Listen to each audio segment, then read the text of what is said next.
উন্নত চিকিৎসার জন্য জানুয়ারির প্রথমার্ধে বিদেশে যাচ্ছেন খালেদা জিয়া। প্রথম গন্তব্য লন্ডন, চিকিৎসা দিবেন যুক্তরাষ্ট্রে, সফর সঙ্গী 15 জন। সংবিধান সংস্কারে কমিশনের সুপারিশ বাস্তবায়নে রাজনৈতিক ঐক্যমত জরুরি বলছেন ডক্টর আলী রিয়াজ। দ্রুততম সময়ের মধ্যেই নির্বাচনের আশা। সংস্কারের বিরুদ্ধে একাত্তর প্রশাসনের বর্তমান ও সাবেক কর্মকর্তারা 48 ঘন্টার মধ্যে কমিশন প্রধানের পদত্যাগ দাবি, অন্যথায় কঠোর কর্মসূচি। ব্যক্তিগত দ্বন্দ্ব থেকে চাঁদপুরে জাহাজে খুনের ঘটনা, ধরা পড়ার ভয়ে হত্যা করেন বাকিদের, গ্রেফতার ইরফানের স্বীকারোক্তি, 7 দিনের রিমান্ড।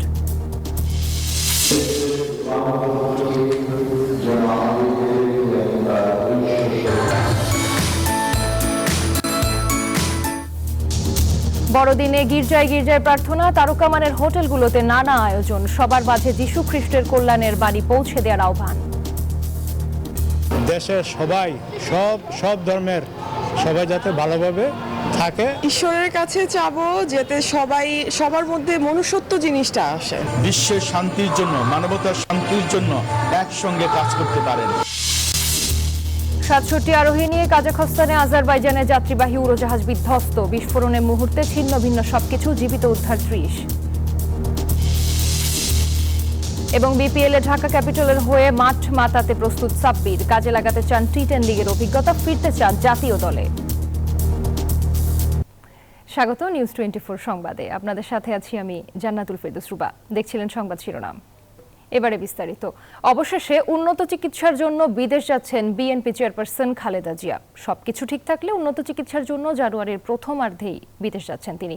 প্রথম গন্তব্য যুক্তরাজ্যের লন্ডনে, চিকিৎসা নেবেন যুক্তরাষ্ট্রে। খালেদা জিয়ার ব্যক্তিগত চিকিৎসক ও বিএনপির স্থায়ী কমিটির সদস্য ডাক্তার AZM জাহিদ হোসেন জানিয়েছেন, রওনা হওয়ার নির্দিষ্ট তারিখ এখনও চূড়ান্ত হয়নি। এরই মধ্যে 15 জন সফর সঙ্গীর নামও চূড়ান্ত করেছে বিএনপি। সাইফুল ইসলামের রিপোর্ট। লিভার সিরোসিস ছাড়াও নানা শারীরিক জটিলতায় দীর্ঘ সময় ধরে ভুগছেন 79 বছর বয়সী সাবেক প্রধানমন্ত্রী খালেদা জিয়া। হৃদরোগ, আর্থাইটিস, ডায়াবেটিস, দাঁত ও চোখের নানা জটিলতাও রয়েছে তার। 2002 সালে হৃদরোগে আক্রান্ত হলে তার হৃদযন্ত্রের 3টি ব্লক ধরা পড়ে, এর একটিতে রিং পরানো আছে। পতিত স্বৈরাচার আওয়ামী লীগ সরকারের আমলে মিথ্যা মামলায় তাকে সাজা দিয়ে কারাবন্দী করা হয়। এরপর নির্বাহী আদেশে শর্ত সাপেক্ষে মুক্তি দেয়া হলেও বন্ধ রাখা হয় উন্নত চিকিৎসার জন্য বিদেশ সফর। পরিবার ও দলের পক্ষ থেকে বারবার আবেদন জানালেও রাজনৈতিক প্রতিহিংসায় কানে তোলেনি তৎকালীন সরকার। জুলাই আন্দোলনের পর অন্তর্বর্তী সরকার তাকে পুরোপুরি মুক্ত করলে খোলে উন্নত চিকিৎসার দ্বার। এরপর কয়েক দফা উদ্যোগ নিলেও শারীরিক কারণে বেগম খালেদা জিয়াকে বিদেশে নেয়ার পথ রুদ্ধই থেকে যায়। অবশেষে বেগম জিয়ার ব্যক্তিগত চিকিৎসক ও বিএনপির স্থায়ী কমিটির সদস্য ডাক্তার AZM জাহিদ হোসেন বুধবার টেলিফোনে জানান, জানুয়ারি মাসের প্রথমার্ধে লন্ডন যাচ্ছেন বিএনপি চেয়ারপারসন। বোর্ডের পরামর্শক্রমে ইনশাআল্লাহ জানুয়ারি প্রথমার্ধে ইউকেতে নিয়ে যাওয়ার প্রস্তুতি চলছে। যদিও ওনার যাত্রার সঠিক তারিখ এখন পর্যন্ত নির্ধারিত হয় নাই, যথাসময়ে সেটি আপনাদেরকে জানিয়ে দেওয়া হবে। ডাক্তার জাহিদ জানান, মেডিকেলের আধুনিক সুযোগ সুবিধা সম্বলিত একটি বিমানে বেগম খালেদা জিয়া প্রথমে যাবেন লন্ডনে। 7 সদস্যের চিকিৎসকের একটি টিম সহ পরিবারের কয়েকজন সদস্য এবং চেয়ারপারসনের ব্যক্তিগত কর্মকর্তারা সহ 15 জন তার সফর সঙ্গী হবেন। খালেদা জিয়ার প্রয়াত ছোট ছেলে আরাফাত রহমান কুকুর স্ত্রী সৈয়দা শর্মিলা রহমান, বিএনপি চেয়ারপারসনের ব্যক্তিগত চিকিৎসক ডাক্তার AZM জাহিদ হোসেন তার সফর সঙ্গী হিসেবে থাকবেন বলে নিশ্চিত করেছে BNP. BNP chairperson Khaleda Zia প্রথমে লন্ডনে যাবেন তার ছেলে ও বিএনপির ভারপ্রাপ্ত চেয়ারম্যান তারেক রহমানের কাছে। সেখানে কয়েকদিন অবস্থানের পর যুক্তরাষ্ট্র যাবেন লিভার জটিলতায় চিকিৎসার জন্য। যুক্তরাষ্ট্রের মেরিল্যান্ডে পূর্ব বাল্টিমোরে বিশ্বখ্যাত জনস হপকিন্স বিশ্ববিদ্যালয় হসপিটালে বিএনপি চেয়ারপারসনের চিকিৎসার সকল প্রস্তুতি সম্পন্ন করা হয়েছে। এরই মধ্যে যুক্তরাজ্য ও যুক্তরাষ্ট্রের ভিসাও নিয়েছেন বেগম জিয়া। 21 ডিসেম্বর মুক্তিযোদ্ধা সমাবেশে অংশ নেওয়ার কথা ছিল খালেদা জিয়ার, তবে শারীরিক অসুস্থতার কারণে সে সমাবেশ স্থগিত করা হয়। সাইফুল ইসলাম, নিউজ 24, ঢাকা। রাজনৈতিক ঐক্যমত্য ছাড়া সংবিধান সংস্কারের সুপারিশ বাস্তবায়ন সম্ভব নয় বলে মনে করেন কমিশনের প্রধান অধ্যাপক ডক্টর আলী রিয়াজ। বলেন, সংস্কার কমিশনের কাজ সংবিধান পর্যালোচনা করে কিছু সুপারিশ করে যাওয়া। রাজনৈতিক দলগুলোর ঐক্যমত্যের ভিত্তিতে বাস্তবায়ন করবে অন্তর্বর্তী সরকার। আশা করেন সংস্কার কমিশনগুলোর প্রতিবেদন জমা দেওয়ার পর দ্রুততম সময়েই নির্বাচন প্রক্রিয়ায় প্রবেশ করবে দেশ। প্লাবুর রহমানের রিপোর্টে বিস্তারিত। ছাত্র জনতার গণ অভ্যুত্থানে স্বৈরাচার পতনের পর সংস্কারের পথে বাংলাদেশ। অন্তর্বর্তী সরকারের হাত ধরে গঠিত হয়েছে 10টি সংস্কার কমিশন, যার মধ্যে অন্যতম নির্বাচন ব্যবস্থা সংস্কার কমিশন এবং সংবিধান সংস্কার কমিশন। যে দুই কমিশনের সংস্কার প্রস্তাবের উপরে নির্ভর করছে কত দূরে নির্বাচন। জনগোষ্ঠীর অংশগ্রহণ, সব রাজনৈতিক আশার খবর জানুয়ারির প্রথম দিকে চূড়ান্ত প্রতিবেদন জমা দিতে পারে সংবিধান সংস্কার কমিশন। এরই মধ্যে শেষের দিকে কাজ। কমিশনের প্রধান অধ্যাপক ডক্টর আলী রিয়াজ জানান, বিচার বিভাগ বিকেন্দ্রীকরণের সুপারিশ করবে কমিশন। পাশাপাশি গুরুত্ব বিবেচনায় মানবাধিকার কমিশন অন্তর্ভুক্ত হতে পারে সংবিধানে। বিতর্কিত 70 অনুচ্ছেদ সংশোধন করে এমপিদের স্বাধীনতা দেওয়ার চেষ্টাও থাকবে কমিশনের প্রতিবেদনে। মানবাধিকার কমিশনের ব্যাপারটা খুব গুরুত্বের সাথে আমরা বিবেচনা করছি, যাতে করে এটি সংবিধানের অন্তর্ভুক্ত হয়। সকলের কাছ থেকে যেটা শুনেছি যে বিচার বিভাগের বিকেন্দ্রীকরণ, সেই দিকেই আমাদের অবস্থান। পরামর্শ দিতে চাই যে যাতে করে এমপিরা স্বাধীনভাবে ভোট দিতে পারে। সংবিধান সংস্কারের মধ্য দিয়ে এমপি হওয়ার বয়স হতে পারে ন্যূনতম 21 বছর। সরাসরি ভোটে নারীদের আসন সংখ্যা হতে পারে 100। নিউজ 24-কে দিয়ে একান্ত সাক্ষাৎকারে ডক্টর আলী রিয়াজ বলেন, কমিশনের সব সুপারিশ বাস্তবায়নে রাজনৈতিক ঐক্যমত্য জরুরি। বাস্তবায়িত হওয়ার জন্য প্রথম এবং জরুরি সেটা হচ্ছে রাজনৈতিক দলগুলোর সঙ্গে এক ধরনের মতৈক্য তৈরি করা। সাংবিধানিক পরিবর্তন বলুন, নির্বাচন ব্যবস্থার কথা বলুন, বিচার বিভাগের, এগুলি আসলে দেখতে হবে যে কোন কোন জায়গায় একমত আছে, সেগুলি বাস্তবায়নের পথ খুঁজে বের করতে হবে। দেশ চালাবেন রাজনীতিবিদরা, তাদেরকেই পথ খুঁজতে হবে। আলাপাল অন্তর্বর্তী সরকারের কাজ হচ্ছে সেই কাজটাকে এগিয়ে নিয়ে যাওয়া।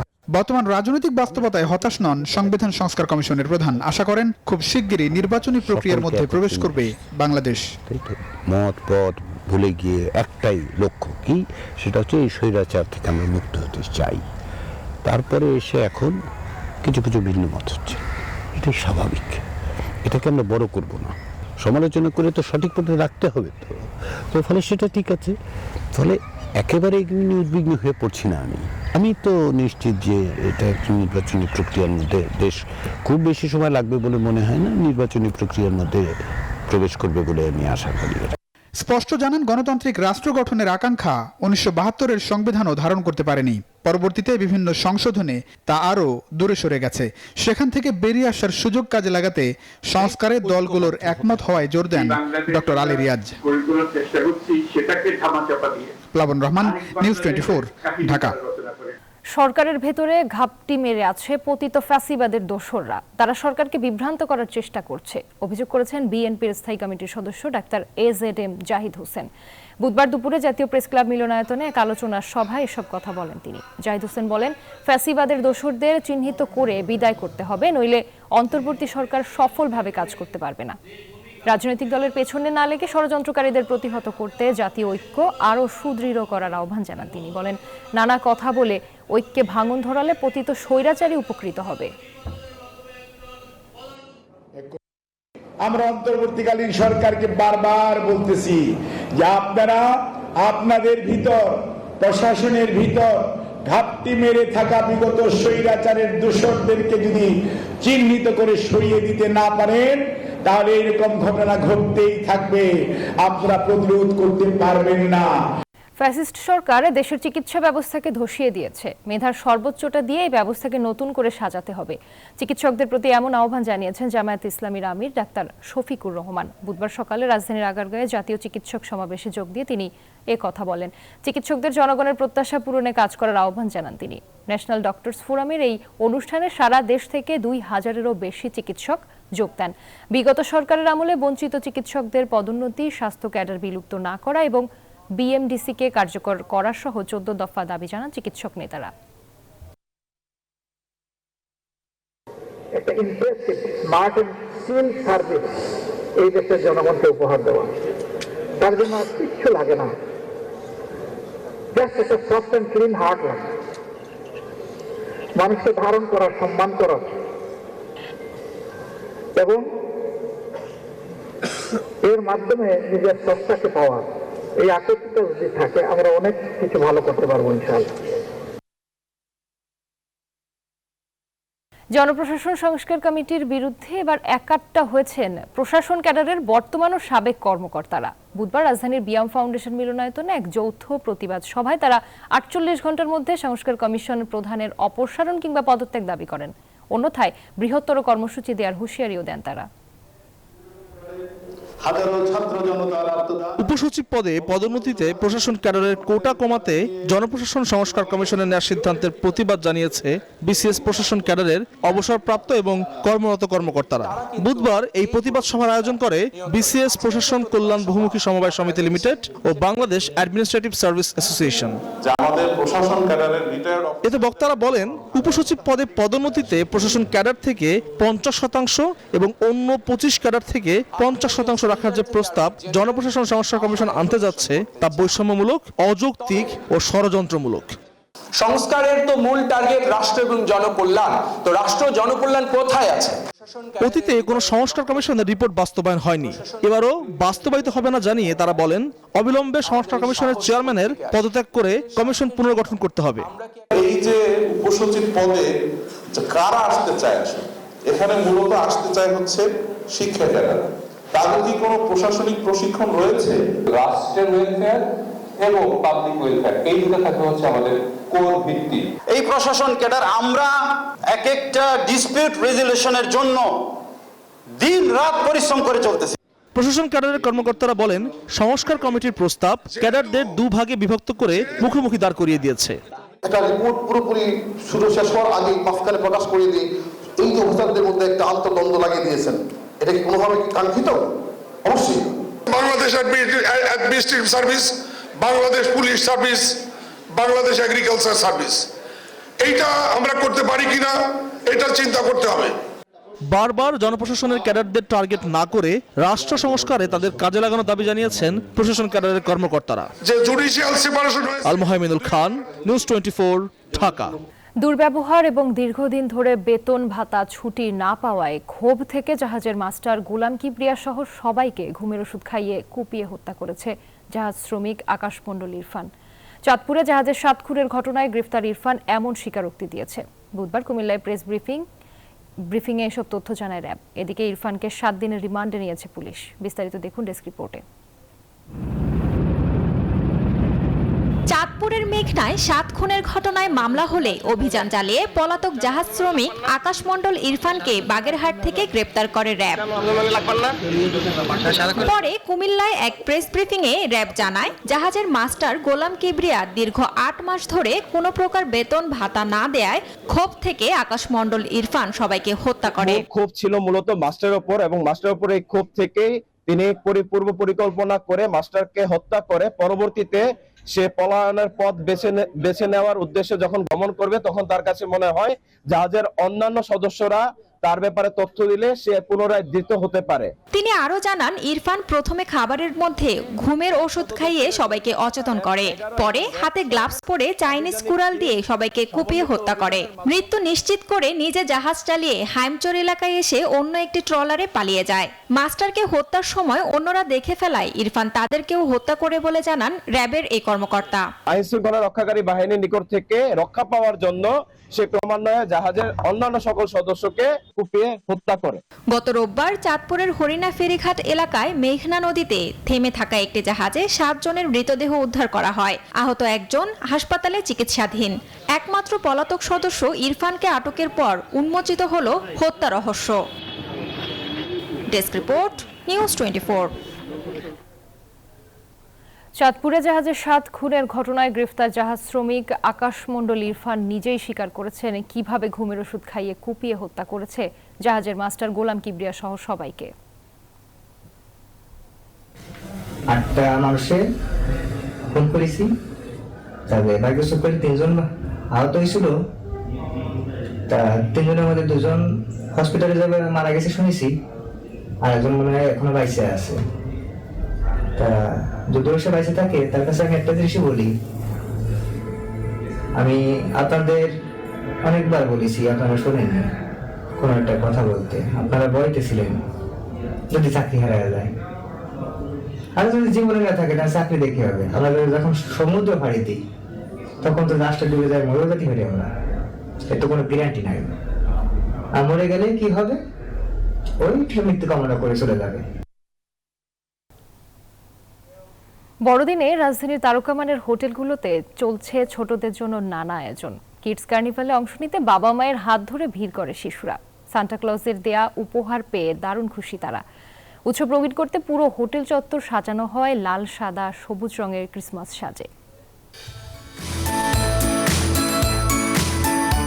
Christmas tree, Santa Claus, gift box আর গেম জোন, প্রাঙ্গণের যেদিকে চোখ যাচ্ছে পুরোটাই সাজানো হয়েছে বড়দিনের সাজে। সেই প্রাঙ্গণে লাল রঙের জামা গায়ে, পরনে ক্রিসমাস টুপি, নেচে খেলে ঘুরে বেড়াচ্ছে শিশুরা।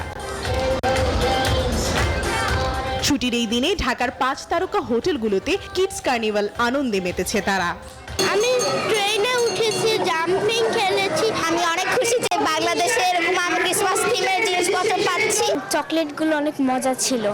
পার্টিতে বিশেষ আকর্ষণ ছিল সান্তা ক্লজের আগমন। I'm just having a good time with all the kids and babies. Enjoy করছি, গিফট পাইছি, স্যান্টা আসছে। সাথে ছিল পাপেট ও ম্যাজিক শো সহ অংশগ্রহণমূলক সব খেলার আয়োজন। যেন বাচ্চাদের মধ্যে এই জিনিসটা সমাহারে তৈরি করি যে এই ডেটা ফর অল। প্রত্যেকটাতে কিন্তু বাবা এবং মা পার্টিসিপেট করেছে এবং ওটাতে দেখলাম যে বাচ্চারা আরো বেশি খুশি হচ্ছে। বড়দিনে ছোটদের সাথে বড়দের আনন্দও ছিল দেখার মতো। আগতরা বলেন, নতুন প্রজন্মকে সকল ধর্মীয় উৎসব উদযাপনে উৎসাহী করতেই তাদের এই অংশগ্রহণ। একটু ফান, একটু অ্যাক্টিভিটিজের জন্যই বাচ্চাদেরকে এখানে আনা। আমিও খুবই এনজয় করি, আমিও আমার বাচ্চার মতো। আমাদের সময় আমরা এই চাইল্ডহুড এনজয় করিনি, তো ওদের সাথে আমরা আমাদের চাইল্ডহুডও এনজয় করছি। আমরা পরিবারের সাথে খুব সুন্দর একটি সময় আমরা কাটাই। শহরের সকল 5 তারকা হোটেলে দিনব্যাপী ক্রিসমাস আয়োজনের পাশাপাশি চলছে আকর্ষণীয় নানা অফার। প্রমাদ চৌধুরী, নিউজ 24, ঢাকা। ধর্ম, বর্ণ নির্বিশেষে সবাইকে দেশের কল্যাণে কাজ করার আহ্বান জানিয়েছেন রাষ্ট্রপতি মোহাম্মদ শাহাবুদ্দিন। বড়দিন উপলক্ষে বুধবার দুপুরে বঙ্গভবনে খ্রিস্ট ধর্মাবলম্বীদের সঙ্গে শুভেচ্ছা বিনিময় করেন তিনি। রাষ্ট্রপ্রধান বলেন, সব ধর্মের মূল কথাই হচ্ছে মানুষের সেবা ও কল্যাণ। একটি বৈষম্যহীন ও দুর্নীতিমুক্ত এবং ন্যায়ভিত্তিক রাষ্ট্র প্রতিষ্ঠায় সাম্প্রদায়িক সম্প্রীতির বন্ধনকে আরও মজবুত করতে হবে। রাষ্ট্রপতি বলেন, বাংলাদেশ সাম্প্রদায়িক সম্প্রীতির দেশ। এদেশের সব ধর্মের মানুষ নিজ নিজ ধর্ম ও আচার অনুষ্ঠান স্বাধীনভাবে ও আনন্দঘন পরিবেশে পালন করে আসছে। সকল ধর্মের মূল কথা হচ্ছে মানুষের সেবা ও কল্যাণ। তাই ধর্ম, বর্ণ নির্বিশেষে সকলকে দেশ ও জনগণের কল্যাণে কাজ করতে হবে। বাংলাদেশ সাম্প্রদায়িক সম্প্রীতির দেশ এবং এটা বিশ্বে একটি অনন্য উদাহরণ। সারা দেশে আইন শৃঙ্খলা পরিস্থিতি স্বাভাবিক রয়েছে এবং শান্তিপূর্ণভাবে সবাই বড়দিনের উৎসব পালন করতে পেরেছেন বলে মন্তব্য করেছেন স্বরাষ্ট্র উপদেষ্টা মোহাম্মদ জাহাঙ্গীর আলম চৌধুরী। রাজধানীর কাকরাইলে বড়দিনের অনুষ্ঠানে গিয়ে কথা বলেন তিনি। চাঁদপুরে 7 খুনের ঘটনায় বলেন, গ্রেফতার হওয়া আকাশ মণ্ডলের থেকে অনেক তথ্য পাওয়া গেছে। অসুস্থ থাকা জুয়েল সুস্থ হলে আরও তথ্য পাওয়া যাবে। দ্রুতই সব অপরাধীদের গ্রেফতার করা হবে। ও কিন্তু নিজে স্বীকারোক্তিও দিয়েছে।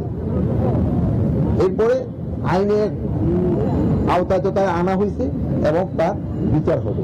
এবং অন্য আরেকজন যে আসে অসুস্থ, তাকে আমার সর্বোত্তম চেষ্টা করতেছি। যত ধরনের সাহায্য সহযোগিতার দরকার এবং চিকিৎসার দরকার আমরা তাকে দিয়ে তাড়াতাড়ি সুস্থ করে। যুব ক্রীড়া উপদেষ্টা আসিফ মাহমুদ সজীব ভুইয়া বলেছেন, এত দ্রুত নির্বাচনের জন্য এত মানুষ শহীদ হয়নি। দেশের সংস্কার শেষে নির্বাচনের দিকে এগিয়ে যাবে সরকার। ঠাকুরগাঁওয়ে বালিয়াডাঙ্গি উপজেলায় শীতার্তদের মাঝে শীতবস্ত্র বিতরণ শেষে কথা বলেন তিনি। আসিফ মাহমুদ আরও বলেন, ছাত্র আন্দোলনে আহতদের চিকিৎসা নিশ্চিতে সব ধরনের কাজ করে যাচ্ছে সরকার। এ সময় বালিয়াডাঙ্গি উপজেলাকে ন্যাশনাল স্ট্যান্ডার্ডে নিয়ে যাওয়া হবে বলেও জানান উপদেষ্টা। সেই সাথে উপজেলা লাইব্রেরি স্থাপনের জন্য 50 লাখ টাকার বরাদ্দের ঘোষণা দেন তিনি। এদিকে দুপুরে পঞ্চগড়ের তেঁতুলিয়া উপজেলার সরকারি পাইলট মডেল উচ্চ বিদ্যালয় মাঠে শীতবস্ত্র বিতরণ করেন উপদেষ্টা আসিফ মাহমুদ সজীব ও অন্যতম সমন্বয়ক সার্জিস আলম।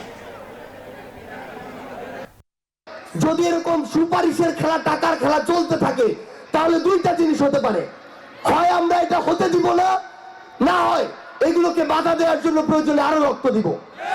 ঢাকা কলেজ ছাত্র দলের নতুন কমিটি দেয়াকে কেন্দ্র করে সড়কে আগুন জ্বালিয়ে অবরোধ ও বিক্ষোভ করেছে পদবঞ্চিতরা। এ সময় ঘটনাস্থলের কাছেই ঘটে পরপর 3টি ককটেল বিস্ফোরণ। বুধবার সন্ধ্যা 6:30টায় ঢাকা কলেজের সামনে সড়কে বিক্ষোভ করে ছাত্রদলের পদবঞ্চিতরা। স্থবির হয়ে পড়ে মিরপুরমুখী যান চলাচল। প্রায় আধা ঘন্টা চলে তাদের বিক্ষোভ। এ সময় ঘটনাস্থলের কাছে পরপর 3টি ককটেল বিস্ফোরণ হয়। এতে আতঙ্ক ছড়িয়ে পড়ে চারদিকে। বিক্ষোভকারীদের অভিযোগ, তাদের প্রতিদ্বন্দ্বীরা ককটেল বিস্ফোরণ ঘটিয়েছে। তারা বলছেন অনেক ত্যাগীকে বঞ্চিত করা হয়েছে। দাবি আদায় না হওয়া পর্যন্ত বিক্ষোভ অব্যাহত রাখবেন বলে জানান পদবঞ্চিতরা। আমি জানি না কেন আমাকে এই কমিটি থেকে বাদ দেওয়া হলো। শুধু আমি নই, এখানে আরো অনেক নেতৃবৃন্দ রয়েছে যারা দীর্ঘদিন রাজপথে ছিল, সংগ্রাম করেছে, আন্দোলন করেছে, কারা নির্যাতিত হয়েছে, তাদেরকে এই কমিটি থেকে বাদ দেওয়া হয়েছে।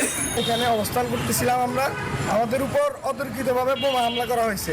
4টা বোমা মারছে, একটা নাইমের গলিতে, একটা এখানে, আর 2টা হচ্ছে ভিতরে। গণশুনানি বা জনমত যাচাই না করে বড় প্রকল্প হাতে নেবে না পরিবেশ মন্ত্রণালয়। অল্প সময় 53 বছরের পরিবেশ দূষণ দূর করা সম্ভব নয়, তবে পরিবর্তনের ধারা শুরু করে যাবে অন্তর্বর্তী সরকার। এমনটি জানিয়েছেন পরিবেশ, বন ও জলবায়ু পরিবর্তন মন্ত্রণালয় এবং পানি সম্পদ মন্ত্রণালয়ের উপদেষ্টা সৈয়দা রিজওয়ানা হাসান।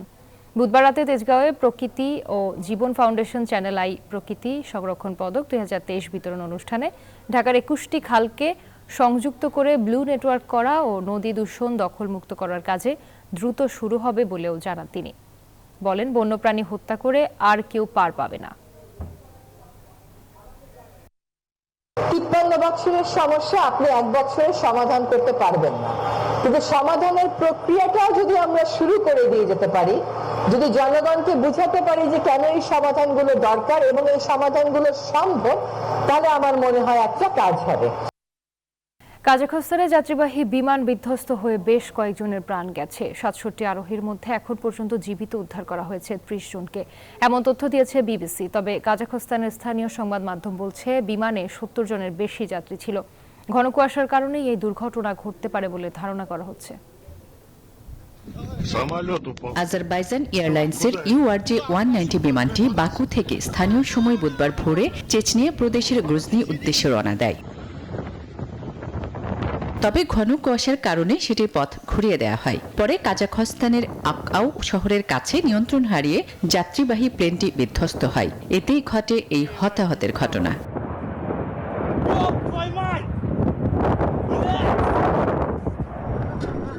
আজারবাইজান এয়ারলাইন্স জানায় বিমানে 62 জন যাত্রী এবং 5 জন ক্রু সদস্য ছিলেন। তাদের মধ্যে অনেকে নিহত হলেও বেশ কয়েকজনকে জীবিত উদ্ধার করা হয়েছে। আহতদের চিকিৎসা চলছে। আসমাতুলি, নিউজ 24। এবারে অর্থ বাণিজ্য সংবাদ।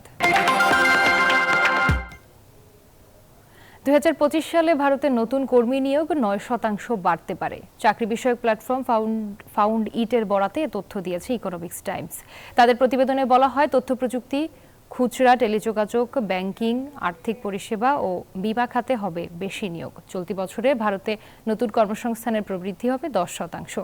গত নভেম্বরে নিয়োগ 3% বাড়লেও ভবিষ্যতে এই গতি বজায় থাকবে বলে পূর্বাভাস দিয়েছে ফাউন্ড ইট। নারায়ণগঞ্জের 2500-এ ঢাকা এঞ্জেল লায়ন্স ক্লাবের উদ্যোগে কম্বল বিতরণ, বৃক্ষরোপণ ও ফ্রি চিকিৎসা সেবা দেওয়া হয়েছে। উপজেলার কালাপাহাড়িয়া ইউনিয়ন উচ্চ বিদ্যালয়ে এসব কর্মসূচির আয়োজন করা হয়। অনুষ্ঠানে সংগঠনের জেলা গভর্নর মোহাম্মদ সেলিম মিয়া, প্রধান উপদেষ্টা মোহাম্মদ মিজানুর রহমান সহ বিশিষ্টজনরা উপস্থিত ছিলেন। বক্তারা বলেন, লায়ন্স ক্লাব সেবামূলক বিভিন্ন কার্যক্রম পরিচালনা করে থাকে। এরই অংশ হিসেবে 200 জনকে কম্বল বিতরণ এবং শতাধিক নারী পুরুষকে চিকিৎসা সেবা দেওয়া হয়। কর্মসূচির অর্থায়নে ছিল পূবালী ব্যাংক পিএলসি। এবারে আন্তর্জাতিক প্রসঙ্গ। শুভ বড়দিনের উৎসবে মেতেছে গোটা বিশ্ব। দেশে দেশে চলছে নানান বর্ণিল আয়োজন। খ্রিস্ট ধর্মমতে সৃষ্টিকর্তার মহিমা প্রচার এবং মানবজাতিকে সত্য ও ন্যায়ের পথে পরিচালিত করতে প্রায় 2000 বছর আগে কুমারী মাতা মেরির কোলে যিশু জন্মগ্রহণ করেন। তার জন্মতিথি সবচেয়ে বড় উৎসবের ক্ষণ, যা বড়দিন হিসেবে উদযাপন হয়ে আসছে। 24 ডিসেম্বর সন্ধ্যায় আনুষ্ঠানিকভাবে শুরু হয় আয়োজন। একই সাথে শুরু হয়েছে খ্রিস্ট ধর্মের আরেকটি উৎসব, জুবিলি। সেন্ট পিটার্স বাসিলিকার 4টি পবিত্র দরজা খুলে দিয়েছেন পোপ ফ্রান্সিস। এর মধ্য দিয়ে বছরব্যাপী এই আয়োজন শুরু হয়েছে। জুবিলি চলবে 2026 সালের 6 জানুয়ারি পর্যন্ত। খ্রিস্টানদের সবচেয়ে বড় উৎসব বড়দিনেও ফিলিস্তিনের গাজায় সমান তালে হামলা চালিয়েছে ইসরায়েলি বাহিনী। মোট প্রাণহানি 45,000-এর কাছাকাছি। অবিলম্বে বন্ধ হোক গণহত্যা, এমনটাই প্রার্থনা গাজা ও পশ্চিম তীরের খ্রিস্টান ধর্মাবলম্বীদের। এদিকে ইসরায়েলের দিকে ক্ষেপণাস্ত্র ছুড়েছে ইয়েমেনের হুথি বিদ্রোহীরা। মানা হচ্ছে না শান্তির আহ্বান, তোয়াক্কা করা হচ্ছে না কোনো ধর্মীয় উৎসবের। বড়দিনের বিশেষ দিনেও ফিলিস্তিনিদের উপর চলেছে বর্বর হামলা। দখলদার ইসরায়েলের আগ্রাসনে 24 ঘন্টায় ঝরে গেল আরও কয়েকটি প্রাণ। গাজা উপত্যকায় মোট প্রাণহানি 45,300 ছাড়ালো। এরই মধ্যে আতঙ্ক উৎকণ্ঠায় বড়দিন পালন করছে গাজা পশ্চিম তীরের খ্রিস্ট ধর্মের অনুসারীরা। অবিলম্বে হবে এই গণহত্যা ও ধ্বংসযজ্ঞের অবসান। বিশেষ এই দিনে এমনটাই প্রার্থনা তাদের। প্রার্থনা করছি এই বছর মঙ্গল ও আশার বার্তা নিয়ে আসবে। আগামী বছর পূর্বের চেয়েও ভালো হবে। আমি আশা করি যুদ্ধ শেষ হবে আর শান্তি ফিরে পাবো আমরা। আন্তর্জাতিক সম্প্রদায়ের কাছে বিশেষ অনুরোধ, পাশে দাঁড়ান আমাদের। সদ্য স্বাধীন হওয়া সিরিয়াতেও ঘটেছে অপ্রত্যাশিত ঘটনা। ক্রিসমাস গাছে আগুন ধরানোকে কেন্দ্র করে রাজধানী দামেস্কের খ্রিস্টান অধ্যুষিত এলাকায় ছড়িয়ে পড়েছে বিক্ষোভ। কড়া নিরাপত্তার মধ্য দিয়ে দেশটিতে উদযাপিত হচ্ছে বড়দিন। এদিকে ইয়েমেনের হুথি বিদ্রোহীরা দাবি করেছে ইসরায়েলের রাজধানী তেল আবিবে ব্যালিস্টিক ক্ষেপণাস্ত্র হামলা চালিয়েছে তারা। নিবির আমিন, নিউজ 24। আগ্রাসী ব্যাটিং, আত্মবিশ্বাস আর অভিজ্ঞতা নিয়ে সাব্বির রহমান প্রস্তুত বিপিএলে ঢাকা ক্যাপিটালের হয়ে মাঠ মাতাতে। বিপিএলে পারফর্ম করে আবারও ফিরতে চান জাতীয় দলে। সাব্বির রহমান রুমন একজন যোদ্ধা, একজন আগ্রাসী ক্রিকেটার। তার ব্যাটিংয়ের আগুন প্রতিপক্ষের জন্য সবসময়ই ভয়ঙ্কর। গত বিপিএলে দল না পেলেও এবার ঢাকার হয়ে মাঠে নামার আগে সাব্বির নিজের পুরনো ছন্দ খুঁজে পেতে প্রস্তুত। বিপিএল মানেই চ্যালেঞ্জ, আর সাব্বির এই চ্যালেঞ্জ নিতে প্রস্তুত। তার শক্তি, আগ্রাসন এবং আত্মবিশ্বাস সব মিলিয়ে ঢাকার সমর্থকদের জন্য একটি নতুন আশা। কোচ আর ক্যাপ্টেন যে রোল দিবে আমাকে, সেটা আমি চেষ্টা করবো পালন করার জন্য এবং সিচুয়েশন অনুযায়ী খেলার চেষ্টা করবো। এটা বড় হোক বা ছোট হোক, বা ছোট টার্গেট হোক বড় টার্গেট হোক, খেলার চেষ্টা করবো সিচুয়েশন অনুযায়ী। টি10 লিগে বাংলা টাইগার্সের হয়ে সাব্বির শিখেছেন প্রতিটি মুহূর্তের মূল্য। তার মতে এই অভিজ্ঞতা তাকে বিপিএলে আরো ভালো পারফর্ম করতে সাহায্য করবে। ম্যাচ না খেলে আসলে কনফিডেন্স পাওয়া যায় না আসলে ভাইয়া, টু বি অনেস্ট। আসলে ন্যাশনালেও খেলি না আমি, টি20 খেলি না আমি, শ্রীলঙ্কা খেলেছি। এই কনফিডেন্সটা আমার খুব ইম্পর্টেন্ট ছিল আমার জন্য। একটা বড় ইভেন্ট খেলেছি, তো আমার কনফিডেন্স এখন পর্যন্ত ভালো আছে। তো চেষ্টা করবো এটাকে কনফিডেন্স শেষ পর্যন্ত নিয়ে যাওয়ার জন্য। সাব্বির রহমানের লক্ষ্য স্পষ্ট, বিপিএল মাতিয়ে আসতে চান জাতীয় দলের রাডারে। চেষ্টা করছি কামব্যাক করার জন্য, এই জন্য মাঠে আসতেছি, প্র্যাকটিস করছি, বিপিএলের সুযোগ পেয়েছি, বাইরের দেশে খেলতে আছি। ইমরান হোসেন, নিউজ 24, ঢাকা। রাজধানী ধানমন্ডিতে সোনালী অতীতের দুই ক্লাব ঢাকা ও রংপুরের মধ্যকার প্রীতি ফুটবল ম্যাচ অনুষ্ঠিত হয়েছে। জাতীয় দলের সাবেক ফুটবলারদের মিলন মেলায় ছিলেন তাদের পরিবারের সদস্যরাও। দুই অর্ধে 30 মিনিট করে ম্যাচ খেলেন এক সময়ের লাল সবুজের প্রতিনিধিত্ব করা তারকা ফুটবলাররা। বয়স 60-এর কোটায় হলেও ফুটবল পায়ে সবাই তারুণ্যের পরিচয় দিয়েছেন। ছিলেন কায়সার হামিদ, আলফাজ আহমেদ, সাইদ হাসান কাকুন, রাকিবুজ্জামান রাকিব ও ইমতিয়াজ আহমেদ নকিব সহ আরও অনেকে। সবাই জানিয়েছেন এমন আয়োজনে ফুটবলের মাধ্যমে পুরনো বন্ধুদের সাথে সাক্ষাৎ বেশ উপভোগ করেছেন তারা। জাতীয় দলের হয়ে হামজা চৌধুরীর অন্তর্ভুক্তিকে কেউ কেউ বলছেন দেশের ফুটবলের নতুন দিগন্ত উন্মোচন।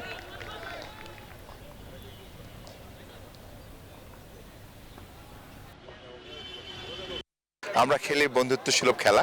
নতুন প্রজন্মের ফুটবলারদেরকে আমাদেরকে দেখে যাতে তারা এনকারেজ হয়। আমরা যখন খেলা সারি আসলে আমাদের কারোর সাথে কারো যোগাযোগ নাই, এটাই একটা মাধ্যম। হামজার ওয়েবটাতে কিন্তু দেশে একটা কিন্তু ফুটবলের আলোড়ন তৈরি হয়েছে যে হামজা আমাদের দলে খেলবে, বাংলাদেশ টিমে খেলবে। অবশ্যই এটা পজিটিভ দিক। আর এই ছিল নিউজ 24 সংবাদে। এতক্ষণ সাথে থাকার জন্য ধন্যবাদ।